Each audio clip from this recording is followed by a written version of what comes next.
Gold hub తాకట్టులో ఉన్న బంగారాన్ని విడిపించి కొనబడును. అదే రోజు ఆన్లైన్ ధరకు కొని డబ్బులు ఇవ్వబడును. వారం రోజుల కస్టడీ అనంతరం బీఆర్ఎస్ ఎమ్మెల్సీ కల్వకుంట్ల కవితను ఈడీ అధికారులు ఢిల్లీలోని రౌజ్ అవెన్యూ కోర్టులో హాజరుపరిచారు. అయితే వారం రోజుల పాటు కస్టడీ కావాలని కోరగా కోర్టు మాత్రం 3 రోజుల కస్టడీ ఇచ్చినట్టుగా తెలుస్తోంది. 26న ఉదయం 11 గంటలకు మళ్ళీ కోర్టులో హాజరుపరచాల్సిందిగా కోరారు. ఈ రోజు వాదనల సందర్భంగా ఈడీ అధికారులు చాలా స్పష్టంగా చెప్పారు. కవిత గారికి సంబంధించి కొన్ని బలమైన ఆధారాలు ఇప్పటికే సేకరించాము.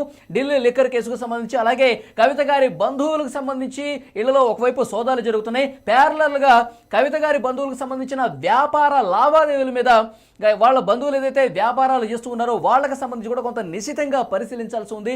దర్యాప్తు పురోగతి దశలో ఉన్న నేపథ్యంలో మరింత లోతుగా విచారించాల్సిన అవసరం ఉన్న పరిస్థితి ఉన్న కారణంగా మరికొన్ని రోజుల పాటు అంటే వారం రోజుల పాటు అడిగారు. కానీ కోర్టు 3 రోజుల కస్టడీకి పొడిగించడానికి అవకాశం కల్పించింది. సో ఇప్పుడు కేజ్రీవాల్ కూడా ఆల్రెడీ కస్టడీలో ఉన్నారు కాబట్టి వీళ్ళిద్దరిని కలిపి విచారించబోతున్నట్టుగా ఒక కన్ఫర్మేషన్ అయితే వచ్చేసినట్టుగా భావించాలి. ఇదే అంశానికి సంబంధించి మరింత లేటెస్ట్ ఇన్ఫర్మేషన్ తెలుసుకుందాం. మా పొలిటికల్ ఎడిటర్ కట్టా కార్తీక్ లైవ్ లో మనతో జాయిన్ అయ్యారు మాట్లాడడానికి.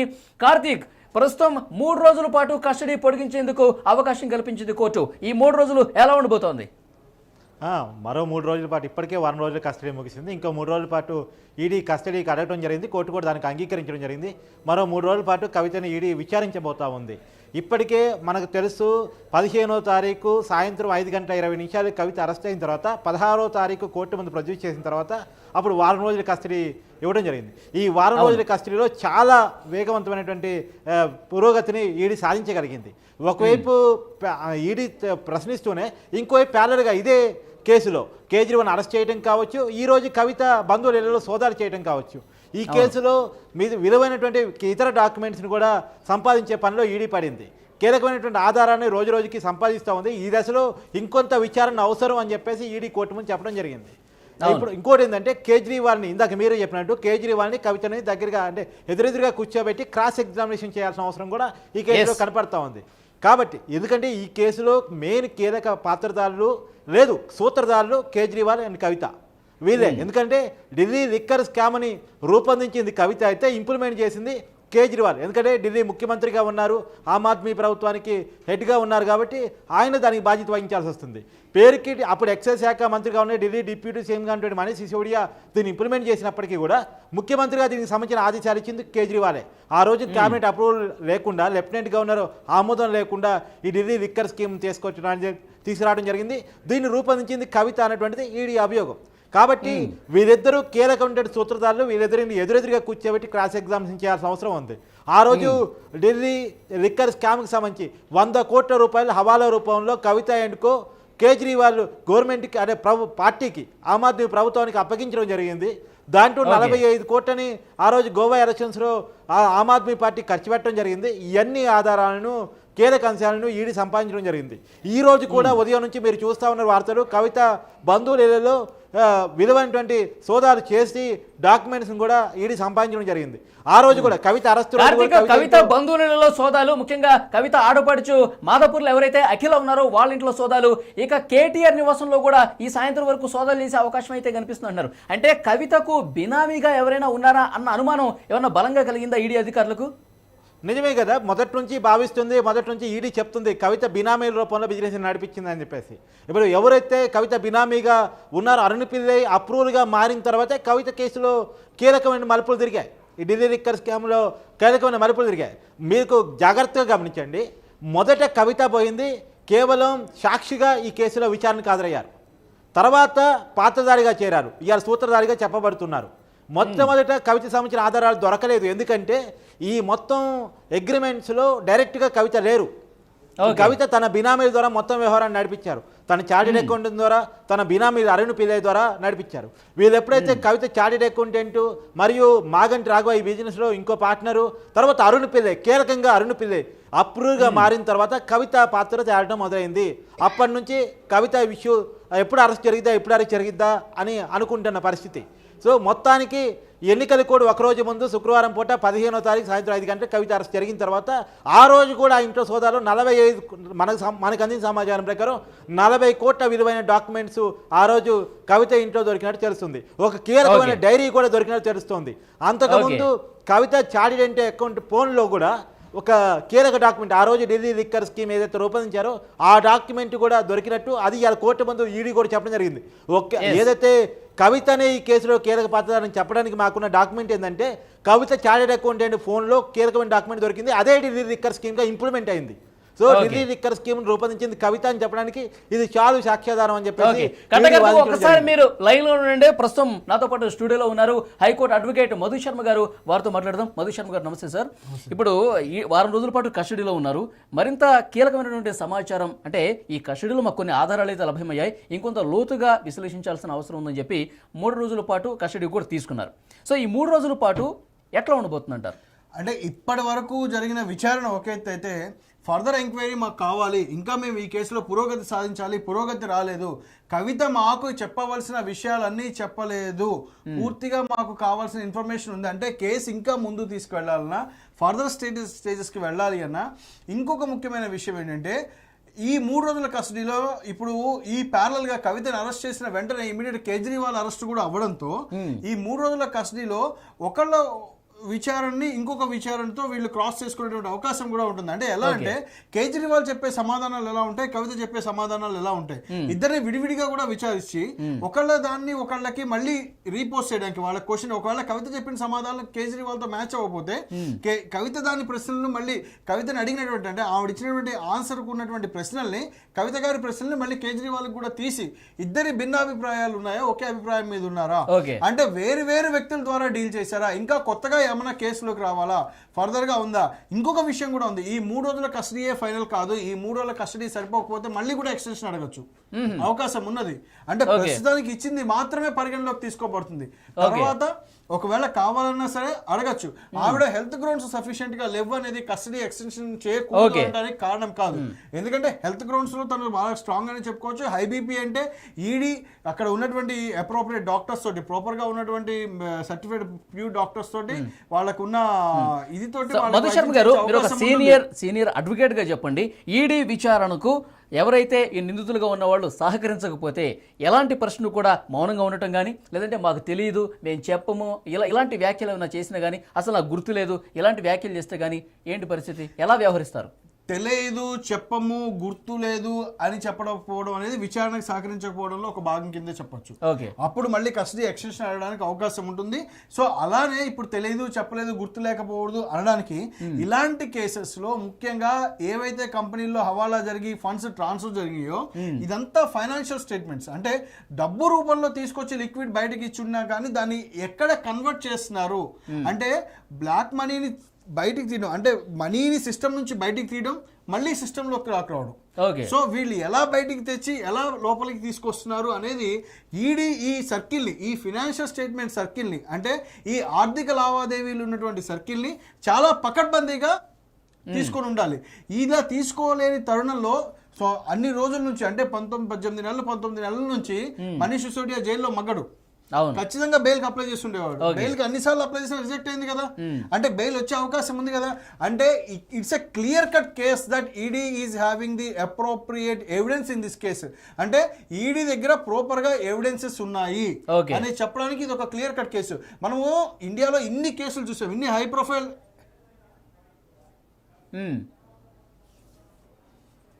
ఉదాహరణ. ఎందుకంటే 19 నెలలుగా ఆయన జైల్లో ఉన్నారు, 30 సార్లు బెయిల్ అప్లై చేసుకున్నా ఇవ్వలేదు. అంటే ఆర్థిక నేరాల విషయంలో కోర్టులు ఎలా ఉన్నాయి, రేపు కవితకు బెయిల్ వచ్చే అవకాశం ఉందా లేదా అంటే మనీష్ సిసోడియా ఒక ఎగ్జాంపుల్గా చెప్పవచ్చు. ఏమంటారు మధు గారు? అవును, ఇవాళ ఆర్థిక నేరాలని కోర్టులు ఉపేక్షించే పరిస్థితి లేదండి, ఎన్నడూ లేదు. మనం ఈ స్వతంత్ర భారతంలో అంటే 75 ఏళ్ల స్వతంత్ర భారతంలో ఎన్నో ఆర్థిక నేరాలకు పాల్పడిన నాయకుల్ని చూసాము, ఏ నాయకుడు తప్పించుకున్న దాఖలా లేదు. వాయిదాల పర్వంతో మేబీ డిలే అవ్వచ్చు కానీ ఎవరు తప్పించుకోలేదు. మీరు చూడండి, పెద్ద పెద్ద నాయకులు వెళ్ళారు, లాలూ ప్రసాద్ యాదవ్ గారు వెళ్ళారు, జయలలిత గారు వెళ్ళారు, చిదంబరం గారి వైఫ్ ఇంకా నడుస్తూనే ఉంది. ఎవరు నిన్న మొన్న చూసుకుంటే జార్ఖండ్ సీఎం వాళ్ళ పరిస్థితి అట్లయింది. అంటే ఎవరు ఎగ్జామ్టెడ్ కాదు ఆర్థిక నేరాలకి. ఈవెన్ ఇప్పుడున్న అధికార ప్రభుత్వం కూడా ఐదర్ ఇట్ మేబీ సెంట్రల్ అవ్వచ్చు, స్టేట్ అవ్వచ్చు, అధికార ప్రభుత్వాలు కూడా వాళ్ళు కూడా ఎగ్జామ్టెడ్ కాదు దొరికితే. ఎవరు కాదు, జగన్ జైలుకి పోయి వచ్చిన అతనే, చంద్రబాబు జైలుకి పోయి వచ్చిన అతనే, ఇప్పుడు కవిత జైలుకి పోయింది, రేపు మాప కేటీఆర్ కూడా వేరే కేసులో బయట జైలుకి పోయే అవకాశం ఉందని వినపడతా ఉన్నాయి. సో ఆర్థిక నేరాల విషయంలో ఉపేక్షించే పరిస్థితి లేదు, ఎందుకంటే ఆర్థిక నేరాలని కట్టడి చేయకపోతే దేశ మూలాలకే ప్రమాదం. మనం ఒకప్పుడు రైతును వెన్నుముక దేశానికని ఎంత గర్వంగా చెప్పుకునే వాళ్ళం. ఎందుకని ఇండియన్ ఎకానమీ అనేది మన బేస్ అనేది ఫార్మా అంటే వ్యవసాయ ఆధారిత దేశంగా ఉండేది. కానీ ఇవాళ సినారియో మారిపోయింది. ఇండస్ట్రీస్ వస్తున్నాయి, సో ఇన్ఫ్రాస్ట్రక్చర్ పెరుగుతోంది, సో ఇండస్ట్రియల్ గ్రోత్ పెరుగుతుంది, ఎకానమీ వస్తుంది. సో ఎకానమీ పెరుగుతున్న కొద్దీ ఆర్థిక నేరస్తులు పెరిగితే ఈ ఎకానమీకి కుంటుపడే అవకాశం ఉంటుంది, మనకి ప్రమాదం ఏర్పడే అవకాశం ఉంటుంది. సో వీళ్ళని ఎంకరేజ్ చేయడం మొదలు పడితే దేశం దివాళా తీసే పరిస్థితి వస్తుంది. ఎంతైనా దోచుకొని విదేశాలకు పారిపోతారు. అలా పారిపోయిన వాళ్ళని మనం గతంలో ఎంతమందిని చూసాం, చాలా మందిని చూసాం అలాంటి నాయకులు. సో మధు శర్మ గారు, బెయిల్ వచ్చే విషయానికి సంబంధించి ఒకసారి మనం మాట్లాడుకుంటే కనుక సుప్రీంకోర్టులో వాదనల సందర్భంగా కూడా నిన్న కేవలం సాక్షి గారు చేర్చారు, ఇంతవరకు కూడా నిందితులుగా చూడలేదు, నాకు వ్యతిరేకంగా ఏ ఒక్క ఆధారాన్ని కూడా కోర్టులో ప్రొడ్యూస్ చేయలేకపోయారు, భయపెట్టి అప్రూవర్లుగా మారుస్తున్నారు, ఇలాంటి వాదన అయితే కవిత తరఫు న్యాయవాదులు చేశారు. ఇప్పుడు ఎట్లా ఉండబోతుంది, బెయిల్ వచ్చే అవకాశం ఉందా? భయపెట్టి అప్రూవర్ గా మార్చే పరిస్థితి లేదు. ఇది స్వతంత్ర భారతం, రాజ్యాంగం కలిగిన దేశం. ఇది భయపెట్టి అప్రూవర్ గా మారిస్తే వాళ్ళ ప్రాథమిక హక్కులకి భంగం కలిగినట్టే. ఈడీ ఈ కేసులో భయపెట్టి అప్రూవర్ గా మార్చినట్టు నాకు తెలిసి ఎక్కడా లేదు. మొదట్లో విచారణ చేపట్టిన తర్వాత కోర్టులో వాదనలన్నీ కూడా కలబోలు కబుర్లేనా? అది వాళ్ళ ప్రూవ్ చేయాలి. వాళ్ళు చెప్పడం కాదు, కోర్టులో మాట చెప్పడం కాదు, ఎవిడెన్స్ కావాలి. ఓకే, కార్తిక్ చెప్పండి. ఇంకోటి కూడా కీలక అంశం ఏంటంటే, ఇప్పుడు అప్రూవర్గా భయపెట్టి మార్చారు, బలవంతంగా మార్చారని చెప్పడానికి ఆధారం లేదు. ఎందుకంటే మొత్తం ఎంక్వైరీ వీడియో కెమెరా రికార్డింగ్లో జరిగిపోతూ ఉంటాయి. ఇది ఎక్కడ కూడా దాపరికంగా జరిగే ఎంక్వైరీ కాదు, గుట్టుచప్పుడుగా జరిగే ఎంక్వైరీ, రూమ్లో బంధించి చేసే ఎంక్వైరీ కాదు. మొత్తం చేసే ఎంక్వైరీ అంతా కూడా వీడియో ఫుటేజ్ చేయబడుతుంది. అదంతా న్యాయమూర్తి ముందే ప్రొడ్యూస్ చేయడం జరుగుతుంది. ఏమాత్రం అనుమానం న్యాయమూర్తి దాన్ని పరిశీలిస్తాడు. ఇప్పటి వరకు మనకు అందుతున్న సమాచారం ప్రకారం ఈ కేసులో 13 మంది కవిత గారికి వ్యతిరేకంగా ఈ సమాచారం ఇచ్చారంట ఈడీ విచారణలో. మధు గారు, అవును, వ్యతిరేకంగా ఇప్పుడు ఎవరైతే అక్యూజ్డ్ ఉన్నారంటే మీరు అన్నట్టు ఆడిటర్ మెయిన్ కీలకంగా పోషిస్తారు. ఎందుకని మనీ లాండరింగ్ కేసెస్లో ఎప్పుడు ఒక ఫినాన్షియల్ ఎక్స్పర్ట్ సహాయం లేకుండా మనీ లాండరింగ్ కేసు చేయలేరు, మనీ లాండరింగ్ వ్యవహారం చేయలేరు. Chartered accountant is a financial expert. అంటే వాళ్ళకి ఎక్కడి నుంచి ఎక్కడ ఫండ్స్ డీవియేట్ చేయాలి, హవాలా మార్గంలో డబ్బు ఎక్కడి నుంచి తెప్పియాలి, ఏ కంపెనీలో ఎంతెంత ఇన్వెస్ట్మెంట్ పెట్టాలి, షేర్ ప్యాటర్న్స్ కంపెనీస్ లో ఎలా చేంజ్ చేయాలి, సో కంపెనీస్ లో తెచ్చిన దాన్ని ఫర్దర్ గా అది డెట్ కింద చూపించాలా లేదా ఎసెట్ కింద చూపించాలా, ఎలా చేయాలి అనేది అది చార్టెడ్ అకౌంటెంట్ పనే వాస్తవానికి. సో ఇందులో చార్టెడ్ అకౌంటెంట్ క్లియర్ కట్ గా ఆయన వాంగ్మూలంలో చెప్పడం జరిగిపోయింది ఆల్రెడీ. అంటే నేను ఫినాన్షియల్ స్టేట్మెంట్స్ లో జరిగింది అని చెప్పడం జరిగిపోయింది. సో ఇప్పుడు ఆ కంపెనీ ఫినాన్షియల్ స్టేట్మెంట్స్ ముందు పెడితేనే ఆటోమేటిక్ గా జరిగిందిగా. ఏవైతే కంపెనీలు ఇన్వాల్వ్ అయ్యాయో అవన్నీ డీటెయిల్స్ అన్ని మనీ లాండరింగ్ లో ఇప్పుడు దొరికినట్టు కదా. ఇప్పుడు ఏదైతే కంపెనీలో ఉన్న మనీ కాకుండా వీళ్ళ దగ్గర ఎక్స్ట్రా ఉందో అది కూడా వీళ్ళు ఈడీ ముందు డిస్క్లోజ్ చేయలేకపోయినా ఈడీ వారు ఆ డాక్యుమెంటెడ్ గా వీళ్ళ ముందు పెట్టుంటారు.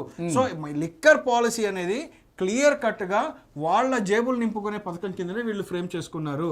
పైపెచ్చి ఇందులో కేజ్రీవాల్ అరెస్ట్ అవడం అనేది చాలా అన్నా హజారే గారి ఫిలాసఫీకి పూర్తి వ్యతిరేకమైన విషయం. ఎందుకంటే అన్నా హజారే గారిని అడ్డం పెట్టుకొని గెలిచిన వ్యక్తి వాళ్ళ నీతి నిజాయితీతో మగ్గుతాను, ఆల్టో కార్ లో అసెంబ్లీకి వస్తాన్న వ్యక్తి వాళ్ళ నేను బెంజ్ కారు దిగనన్న స్థితిలో స్కామ్లు చేయడం మొదలు పెడితే ఈ ప్రజాస్వామ్యానికే ఇది విరుద్ధమైన చర్య. ఓకే, కట్టా కార్తీక్, ఇప్పుడు కేజ్రీవాల్ ని కవిత గారిని కలిపి విచారించబోతున్నారని చెప్పి మనకి చాలా సమాచారం అయితే వస్తుంది. ఢిల్లీలో కొన్ని వాదనలు కూడా ఈ రకంగా ఈడీ అధికారులు లేశారు కోర్టు ముందు. ఇద్దరిని ఒకే గదిలో ఎదురెదురుగా కూర్చోబెట్టి విచారించే సందర్భంలో ముఖ్యంగా ఆ 100 కోట్ల రూపాయలకు సంబంధించి ప్రధానంగా ఈ క్రాస్ ఎగ్జామినేషన్ చేసే అవకాశం ఉందా? నిజమే, ఇప్పుడు ఖచ్చితంగా క్రాస్ ఎగ్జామినేషన్ చేసే అవకాశం మనకు కనపడుతూ ఉంది. నిజాయితీ అంటూ రాజకీయ పార్టీ పెట్టుకొని, విలువలు అంటూ రాజకీయ పార్టీ పెట్టుకొని, సమాజాన్ని మారుస్తానంటూ చీపరి పెట్టి అవినీతిని ఉడిచేస్తానంటూ పార్టీ పెట్టుకొని ఆమ్ ఆద్మీ చేసిందాన్ని. రెండోది, తొలి తెలంగాణ మహిళా ఎంపీగా ఉండి కవిత చేసిన పనిని ఇద్దరిని కూడా కూర్చోబెట్టి ఎదురెదురుగా క్రాస్ ఎగ్జామినేషన్ చేసే అవకాశం మన కళ్ళ కనపడుతూ ఉంది.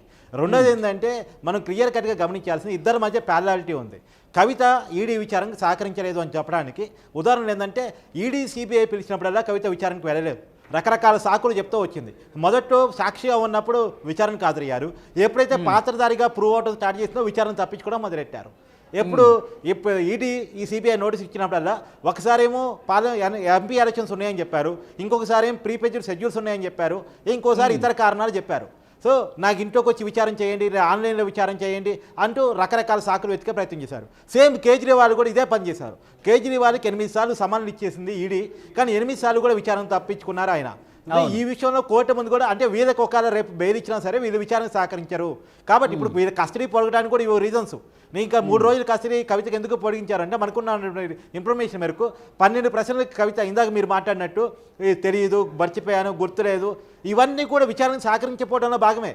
మరి ఆమెకు ఎందుకు అలా సలహాలు ఇస్తున్నారు, ఆమె ఎందుకు అలా చెప్తుందో తెలియదు. కానీ ఇలా చేసినంతకాలం ఆమె ఇంకా ఎక్కువ ఇరుక్కుపోయే అవకాశం. ఇప్పుడు 8-9 సార్లు వీళ్ళిద్దరూ కూడా ఇప్పుడు ఈ లిక్కర్ కేసులో సౌత్ గ్రూప్ కు సంబంధించి ఈమె కింగ్ పిన్, మొత్తం వ్యవహారానికి సంబంధించి కేజ్రీవాల్ ఆదేశాలతోనే ఈ స్కామ్ ఈ పాలసీ రూపొందించారనేది ఒకటి. సో వీళ్ళిద్దరూ కూడా నెంబర్ 1, నెంబర్ 2గా ఉన్నారు ఈ కేసులో. ఇద్దరు అరెస్ట్ అయ్యారు. అయితే ఇప్పుడు ఈ కేసుకు సంబంధించి క్లైమాక్స్ కు చేరుకుంటున్నటువంటి పరిస్థితుల్లో నెక్స్ట్ ఎట్లా ఉండబోతుంది కస్టడీలో విచారణ తర్వాత? కీలకమైన ప్రశ్న ఈ కేసులో రాబోయే రోజులు ఏం జరగబోతుంది అనేటువంటిది. వాస్తవానికి 3 రోజులు కస్టడీ ముగిసిన తర్వాత కూడా మరి కొన్నిసార్లు నాకు తెలిసి ఇంకా కస్టడీ కావాలని ఈడీ అవకాశం ఉంది.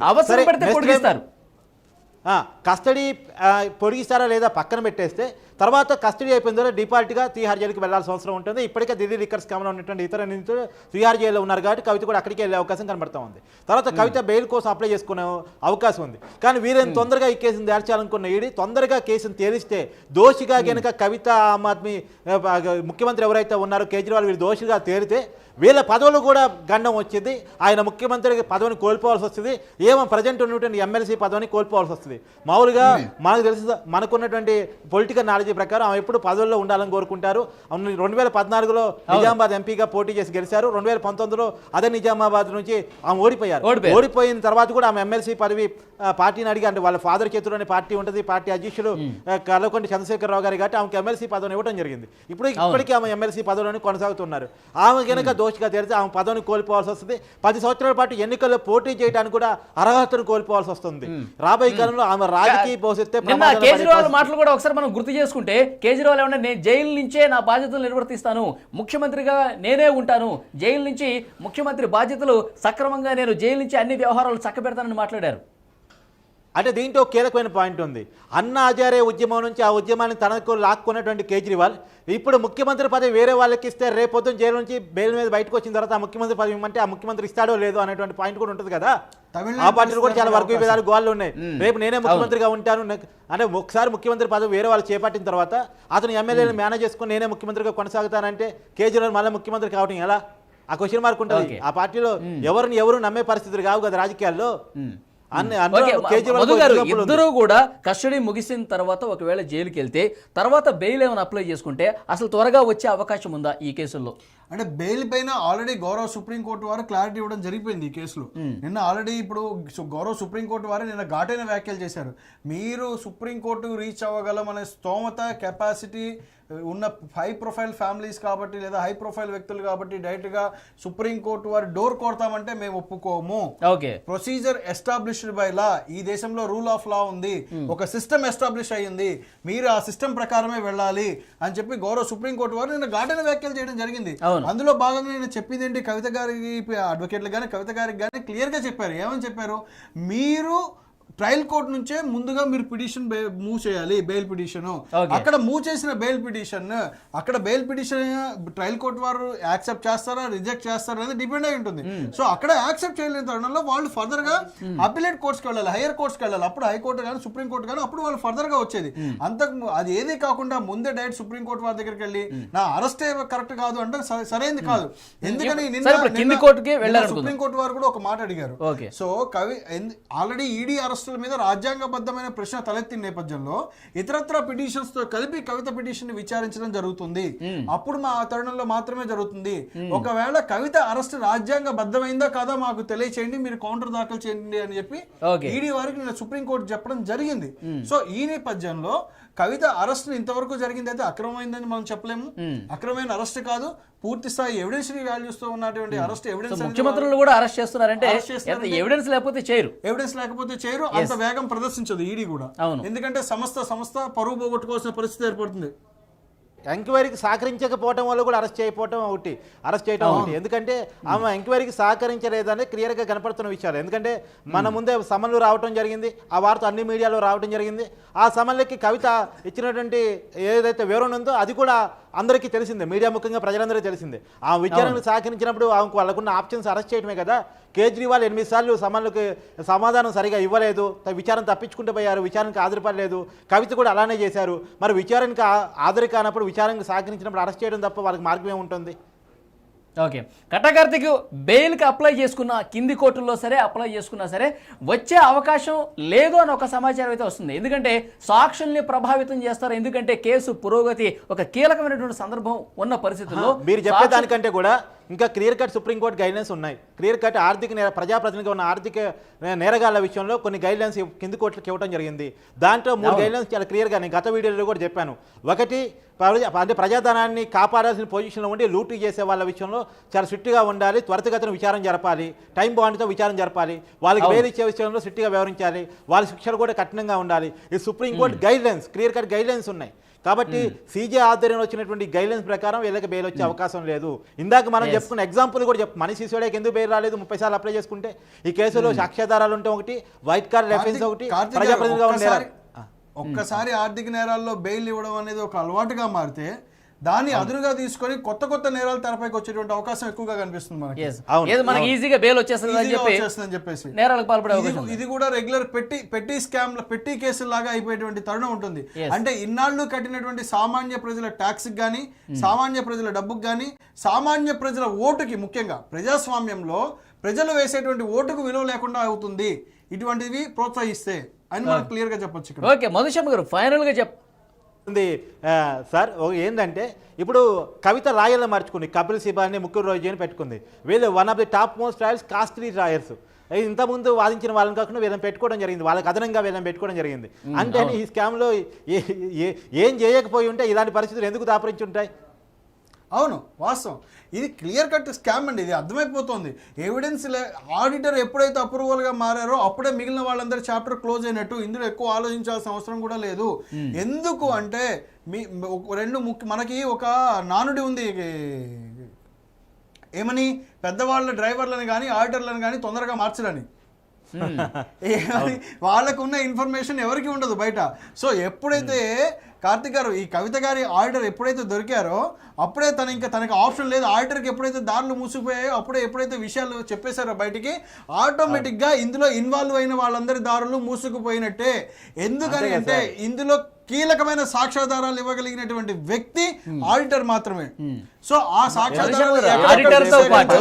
ఆడిటర్తో పాటు వ్యక్తిగత సహాయకులు ఎవరైతే ఉన్నారో వాళ్ళు కూడా అప్రూవర్స్ గా మారిపోయారు. వాళ్ళు కూడా చాలా కీలకమైన సమాచారం. వాళ్ళు చిన్నవాళ్ళు కదా, వాళ్ళు చిన్నవాళ్ళు.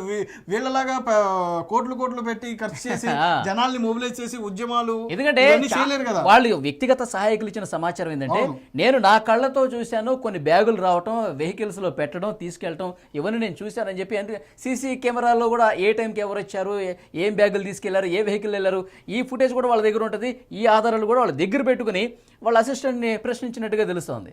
ఖచ్చితంగా. ఎందుకంటే ఆవిడ ఎక్కడెక్కడ తిరిగారు, ఎక్కడెక్కడ మూవ్ అయ్యారు అనేది ఈడీ మొత్తం తన కంట్రోల్లోకి తెచ్చుకుంటుంది. అంటే సీన్ రీక్రియేట్ చేసుకోవచ్చు. అంటే ఇదేమి అంత హీనియస్ క్రైమ్ లో సీన్ రీక్రియేట్ చేస్తారు. ఎకనామిక్ అఫెన్సెస్ లో కూడా ట్రాన్సాక్షన్స్ ఎలా జరిగాయి అనేది ఆలోచించుకుంటారు. తర్వాత వీళ్ళు రెక్కి వేసుకుంటారు. ఒకవేళ వీళ్ళకి ముందే ఉప్పు అని ఉంటే అప్పటి నుంచి కూడా రెక్కి వేసేటువంటి అవకాశం ఈడీ ఉంది.